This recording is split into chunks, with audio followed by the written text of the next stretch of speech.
हुई, और ये तब हुआ जब उनकी सियासत की जड़ में ही विरोध, बंद, आंदोलन, धरना प्रदर्शन जैसी चीजें शामिल हैं। माया और ममता दोनों ने अपने आप को बंद से अलग रखा। इसके क्या मायने हैं यह हम आपको समझाएंगे आगे। भारत बंद है साहब।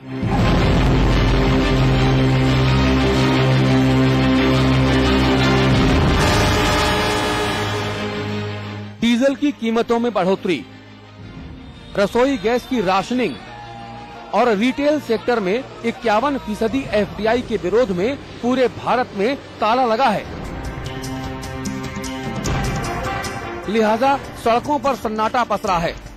उत्तर प्रदेश की बात करें, उत्तराखंड की बात करें या फिर राजधानी दिल्ली समेत तमाम दूसरे राज्यों की, हर जगह सड़कों पर समाजवादी पार्टी, भारतीय जनता पार्टी, वाम दल, जेडीयू, डीएमके और टीडीपी के नेता कार्यकर्ता सड़कों पर उतरे हैं। बात साफ है, मुद्दा एक है तो मांग भी एक है। सरकार अपने फैसले को रोल बैक करे या फिर बोरिया बिस्तर पैक करे। इस बंद से सरकार को कितना फर्क पड़ता है, सरकार अपना फैसला वापस लेती है या नहीं, ये तो धीरे धीरे पता चलेगा। लेकिन इस मुद्दे को भुनाकर सियासत की प्लेट में रखने का सिलसिला शुरू हो गया है। अब जरा इस समीकरण पर एक बार फिर से नजर डाल लीजिए।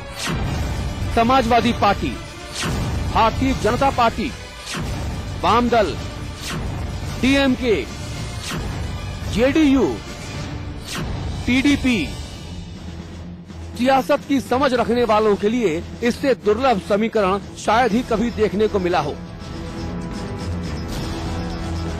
लेकिन सरकार के फैसलों से सियासी पार्टियां इतनी ज्यादा दुखी हुई कि अपने निजी गिले शिकवे भुलाकर एक मंच से एक ही नारे के साथ सरकार को कोसने लगी। अब जरा दूसरा समीकरण देख लीजिए। TMC, BSP, Shivsena, BJD. पहली तस्वीर ममता बनर्जी की, जिन्होंने इन्हीं मुद्दों पर नाराजगी जताते हुए सरकार से समर्थन वापस ले लिया। लेकिन मैडम ने खुद को बंद से दूर रखा। आज के একটা বন্ধ ডাকা ছিল বাংলায়। আমি কিন্তু সারা ভারতবর্ষের বন্ধের ব্যাপারে যেটা বলেছি, মানুষ সমর্থন করেছেন। এটা ইস্যুগুলো মানুষের, সাধারণ মানুষের, সেটা আলাদা পার্ট। আর বেঙ্গলে যেমন এই ইস্যুটাকে ফার্স্ট আমরাই ধরেছি এবং এর জন্য আমরা সাপোর্ট উইথড্র করেছি। Strong decision is been taken. दूसरी तस्वीर है मायावती की, जिन्होंने समाजवादी पार्टी की तरह ही एफडीआई जैसे मुद्दों की मुखालफत तो की, लेकिन अपनी पुरानी रणनीति पर चलते हुए सेफ साइड ले लिया और बंद में शामिल नहीं हुई। अगली तस्वीर है शिवसेना सुप्रीमो बाला साहब ठाकरे की। इनको भी सरकार के फैसलों पर आपत्ति है, लेकिन जनता की तकलीफों से सरोकार रखने वाले ठाकरे साहब ने अपने पुराने सहयोगी बीजेपी का साथ छोड़कर बंद से किनारा कर लिया। दरअसल सियासत में कुछ भी बेवजह नहीं होता। साथ और दूरी का जो चरित्र दिखाई दे रहा है, उसके अपने सियासी मायने भी हैं। क्या हैं वो मायने, हम बताएंगे आपको। आप बस बने रहिए समाचार प्लस के साथ।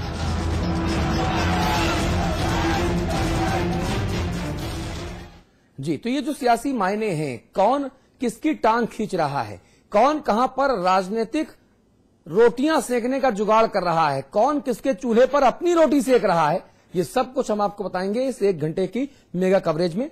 हमारे साथ हमारे दिल्ली स्टूडियोज में समाचार प्लस न्यूज नेटवर्क के मैनेजिंग एडिटर अमिताभ अग्निहोत्री जी जुड़े हुए हैं।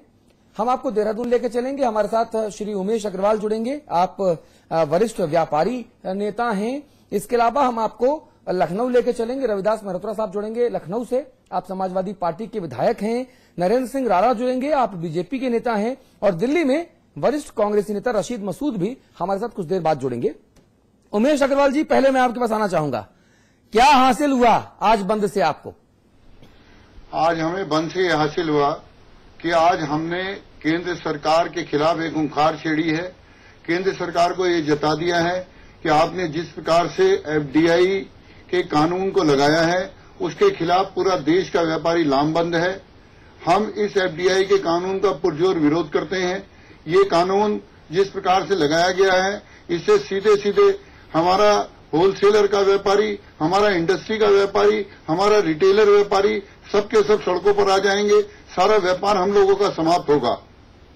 जी, और इसी वक्त एक बड़ी खबर, ब्रेकिंग न्यूज आ रही है कि 51% एफडीआई को लेकर केंद्र सरकार की तरफ से अधिसूचना जारी हो गई है। नोटिफिकेशन केंद्र सरकार ने जारी कर दिया है। रिटेल सेक्टर में 51% प्रत्यक्ष विदेशी निवेश, जिसे एफडीआई कहते हैं, फॉरेन डायरेक्ट इन्वेस्टमेंट, इसको लेकर केंद्र सरकार ने तमाम झंझावातों को ठेंगा दिखाते हुए तमाम सहयोगी दलों के और विपक्षियों के आंदोलन भारत बंद को ठेंगा दिखाते हुए अधिसूचना जारी कर दी है। नोटिफिकेशन होने का मतलब यह हुआ कि अब सरकार का यह फैसला आधिकारिक तौर पर लागू माना जाएगा। अमिताभ जी, बिल्कुल, जो लोग ये सोच रहे थे कि शायद यह सरकार जनता के दबाव में, विपक्षी दलों के दबाव में, पॉलिटिकल कंपल्शंस के चलते शायद कहीं कुछ पीछे हटेगी, तो सरकार ने वह संभावना खत्म कर दी नोटिफिकेशन जारी करके।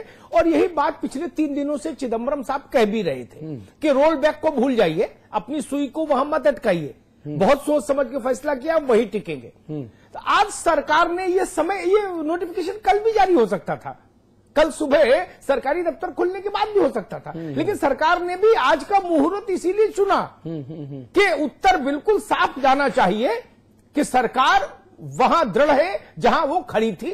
वो अपने, आप उससे असहमत हो सहमत हो अलग विषय है, ठीक है, लेकिन मनमोहन सिंह ने जो एक, जैसा बहुत सारे लोग उनको एक टाइटल दे दिया सिंघम का, तो सिंघम वाली जो इमेज है उसको उन्होंने एक कदम और आगे बढ़ा दिया आज। हाँ, इसकी एक व्याख्या ये जरूर मैं करूंगा कि लोकतंत्र में पब्लिक डिमांड, पब्लिक वॉइस, लोकलाज, इन सब की भी कहीं कोई जगह होनी चाहिए। आज अगर भारत बंद हुआ जिसमें राम और वाम और अवाम तीनों साथ दिखाई दिए, तो उसके कुछ तो कम से कम रस्मी तौर पर ही सही कुछ सम्मान हो जाता, ये नोटिफिकेशन कल जारी हो जाता।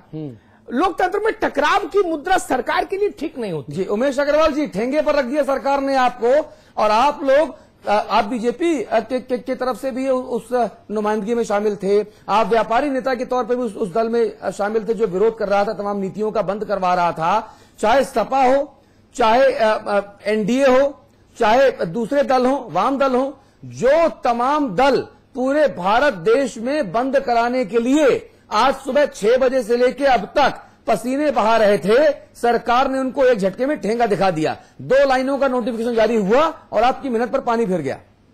देखिए अग्रवाल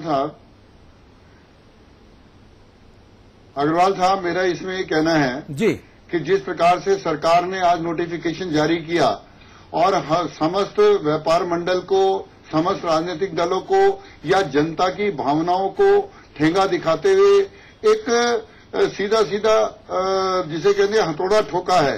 ये लोकतंत्र है, भारत देश लोकतांत्रिक प्रक्रिया के तहत चलता है, और जिस प्रकार से आज उसने पूरे देश के व्यापारियों की भावनाओं का निरादर किया है, जिस प्रकार से एफडीआई का काला कानून जबरन लागू किया है, देश की जनता, देश का व्यापारी इसको बर्दाश्त नहीं करेगा। इससे सीधा जहां उपभोक्ता प्रभावित होता है, इससे सबसे बड़ा जो हमारा तबका किसान तबका है, किसान तबके को इन विदेशियों के हाथ बेचने की एक साजिश इस केंद्र सरकार ने की है, और इस साजिश के तहत हमारे किसान को बंधक बनाने का एक प्रयास किया है। अभी एक मेरे पास एक ऐड है जो मैं आप लोगों को दिखाना चाहता हूं। ये हमारे उजाला में ऐड छपा है। हम चाहेंगे कि फुल फ्रेम देहरादून की तस्वीरें दिखाई जाएं। हाँ, इस ऐड के अंदर आप देखेंगे कि पूरा ऐड केंद्र सरकार के वाणिज्य एवं उद्योग मंत्रालय द्वारा जारी किया गया है, और इस ऐड में बड़ा क्लियर लिखा है कि किसानों के हित में विदेशी निवेश का कम से कम 50% गांव में खर्च होगा। 50% गांव में क्यों खर्च होगा, इस बात पर हमें जाना होगा। उसका सीधे सीधे ये है कि ये अंग्रेज लोग या ये जो विदेशी लोग हैं, या हमारे किसान को बंधुआ करते हुए वहां पर विदेशी पूंजी निवेश करेंगे गांव में। अग्रवाल साहब अपनी बात कहिए, लेकिन विज्ञापन एक बार फिर दिखाइए प्लीज। हाँ, ये विज्ञापन है, ये वाणिज्य एवं उद्योग मंत्रालय का विज्ञापन है सरकार का। हाँ। और इस विज्ञापन में इन्होंने सारी चीजें लिखी हैं कि कैसे क्या है, क्या कारण है, किस लिए ये एफडीआई अच्छा है, और नीचे ये भी लिखा है कि किस लिए ये एफडी खराब है। उनके शब्दों का भी इन्होंने उत्तर दिया है। और इसमें एक सबसे बड़ी बात जो निकल के आई अग्रवाल जी, वो ये निकल के आई कि किसान की स्थिति जो आने वाले समय में एफडीआई के इस नोटिफिकेशन के बाद होने वाली है, सबसे दर्दनाक होने वाली है। ये लोग किसान को बंधुआ रखेंगे, अपने हिसाब से उससे फसल उगाएंगे, अपने यहाँ का बीज लेके आएंगे, उस बीज की आदत उस किसान को डाल देंगे, और जो सामान्य रूप से खेती करने वाला किसान अपनी परिस्थिति के अनुरूप, अपने गांव की परिस्थिति के अनुरूप फसल उगाता है, वो उस फसल से आने वाले समय में इनका बंधुआ हो जाएगा। इन्हीं के बीज की आदत उसकी जमीन को पड़ेगी, और उसको ये जैसे ईस्ट इंडिया कंपनी ने किया था कि शुरू में हमारे किसान को, हमारे व्यापारी को उसने बंधुआ किया था, उसी तर्ज पर दोबारा से ये माहौल ये बनाने वाले हैं इस विदेशी पूंजी निवेश से, और हमारा किसान पूरी तरह इनका बंधुआ हो जाएगा। एक सबसे बड़ा नुकसान हमारे होलसेलर को होने वाला है। इनका कहना है कि ये जो एफडीआई है वो विदेशी पूंजी निवेश है, एफडीआई सीधा हमारे किसान से डील करेगा, हमारे होलसेलर का रोल खत्म हो जाएगा। हमारे यहाँ का जो व्यापार है वो बड़ी संख्या में होलसेलर पर डिपेंड करता है, और वो होलसेलर का। अग्रवाल साहब, एक छोटा सा सवाल है, थोड़ी मेरा ज्ञान बढ़ाइए। हेलो जी अग्रवाल साहब, मैं अमिताभ अग्निहोत्री बोल रहा था। जी। एक छोटा सा सवाल है, थोड़ा मेरा ज्ञान बढ़ाइए। आप लोग तो व्यवसायी व्यापारी संघ के नेता हैं, तो चीजों को ज्यादा बेहतरी से समझ रहे होंगे। जी अग्निहोत्री जी। मेरी जानकारी कहती है कि हिंदुस्तान का 73% किसान, 73% जो किसान है वो बंधुआ है महाजन के यहाँ। महाजन के घर वो गिरमी है। महाजन कहेगा पालक उगाओ तो पालक, और महाजन कहेगा धनिया उगाओ तो धनिया। एक और दूसरी बात, आज क्या फर्रुखाबाद का 150 और 140 रुपए कुंतल का आलू किसान को जो भाव मिलता है, वो आड़ती जो है वो गुवाहाटी में जब बेचता है जाके, और मुंबई में तो 35 रुपए किलो बेचता है। किसान को मिला 1 रुपया 40 पैसा 1 किलो का, और आड़ती ने कमाए 30 रुपए। आज किसान के साथ न्याय हो रहा है क्या?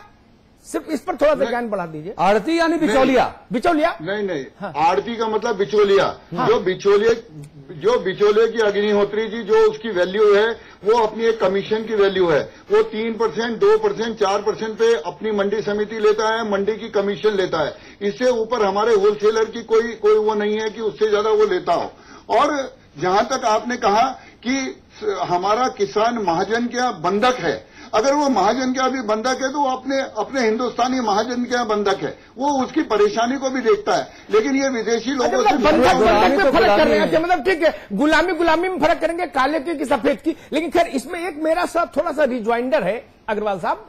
मैंने अपने अनुभव से जो गांव देखे, बहुत सारे पूरे हिंदुस्तान भर के गांव देखे हैं मैंने घूम कर, मैं ये कहूंगा, अगर मैं उत्तर प्रदेश से ही बात शुरू करूं तो मैं कहूंगा वहां का चलन ये है कि आड़ती खरीद लेता है पूरी फसल, वही कोल्ड स्टोरेज में, या अगर नॉन कोल्ड स्टोरेज वाली फसल है, गेहूं है, सरसों है, उड़द है, मसूर है, उसको रख लेता है, फिर महंगे दामों पर बेचता है। किसान वहीं की वहीं खड़ा मिलता है।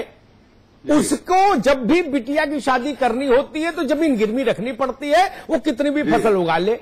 तो फिर ये सवाल अगर कुछ लोग उठा रहे हैं कि अगर इतना ही फर्क करना है आपको कि भाई काले के यहां ये किसान का शोषण मंजूर, सफेद से किसान का शोषण मंजूर नहीं, तब बहस दूसरे अंदाज में होगी।